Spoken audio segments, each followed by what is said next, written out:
एक बार की बात है। एक शहर में एक परिवार रहता था जिसमें एक लड़का और उसके माँ बाप थे। वह बहुत अमीर तो नहीं थे, लेकिन उनमें प्यार बहुत था। कुछ दिनों के बाद उस लड़के की शादी हो गई। उसकी शादी सलोनी नाम की लड़की से हुई। वह बहुत लालची थी। वह अपने पति को किट्टी पार्टी में जाने के लिए बार बार नए कपड़े और गहने लाने को बोलती थी। उसके पति ने उसको समझाया कि अपने बराबरी वालों से ही दोस्ती करनी चाहिए। अगर तुम महीने में 10 बार किट्टी पार्टी में जाओगी तो तुमको हर बार नए कपड़े और गहने कौन दिलाएगा। लेकिन वह अपने पति से ही झगड़ा करना शुरू कर देती थी और बोलती थी कि अगर मैं नए कपड़े गहने पहन कर नहीं जाऊंगी तो मेरी सहेलियां मेरा मजाक उड़ाएंगी। तुम ज़्यादा कमाने की तो सोचते नहीं, बल्कि मुझे ही रोकते रहते हो।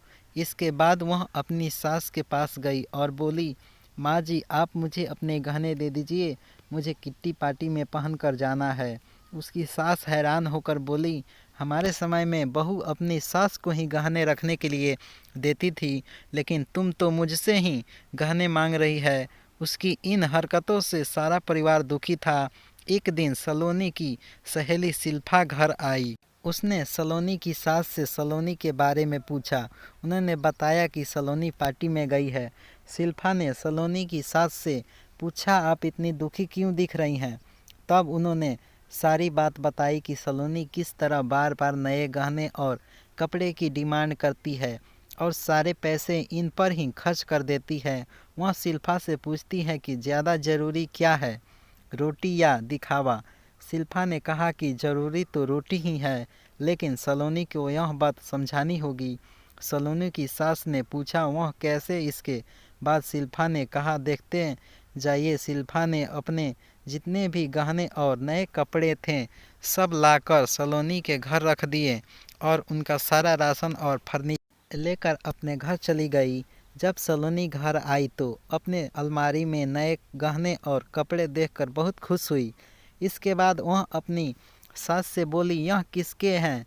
तो उसकी सास बोली, यह सब तेरे हैं, तुझको अब जितना बदल कर पहनना है पहन ले। सलोनी उनमें से नए कपड़े और गहने पहनकर घर में घूमने लगी। कुछ देर के बाद वह जब रसोई में गई तो उसने देखा कि घर का सारा राशन गायब था। राशन के डिब्बे में गहने थे। वह अपनी सास से बोली, यह क्या है, घर का सारा राशन और फर्नीचर कहाँ गया। उसकी सास बोली, वह सब बेचकर ही तो तेरे लिए गहने और कपड़े लेकर आए हैं, अब तू इनके ही बदल बदल कर पहन। सलोनी बोली, लेकिन गहनों से पेट थोड़ी भरेगा, खाना तो खाना ही पड़ेगा। तभी सलोनी की सहेली शिल्पा भी आ गई। उसने कहा, जब पहले तुम्हारी सास ने तुमको समझाया तब तुम नहीं मानी, इसलिए हमने यह सब किया। अगर तुमको लगता है कि तुम्हारा पति पर्याप्त नहीं कमाता है तो तुम खुद नौकरी क्यों नहीं करती।